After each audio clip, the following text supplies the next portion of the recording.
The number one scoring offense versus the number one scoring defense. Who gets up on top? There's some trends here that we just can't get past. Going to share them all with you. But first, subscribe to our channel here and ride with us the whole way through the NBL playoffs. And don't forget the NRL and AFL just around the corner with some all-star matches actually this weekend. Now, let's dive into this one. Southeast Melbourne versus Tassie. Look, it feels like, just as the line suggests, a 12.5 point margin or handicap to Southeast Melbourne. But put on the brakes. Straight up, you don't have to dive in too far to see how these matchups have actually gone this season. Tasmania have won the last two and only went down by 1 point in the very first match between these two teams this season. So the defense appears to be getting the better of the number one offense in the league. Look, the last two games, Tasmania has held Southeast Melbourne to 84 points and 81 points, well under the 100 points they average per game this season.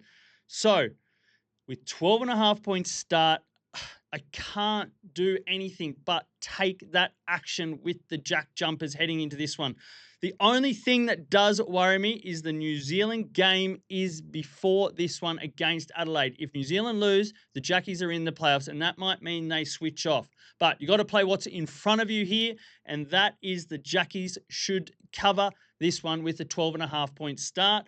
And you got to take the under, considering it is all the way up at 188.5 when the last two games finished with 171 and 170 points.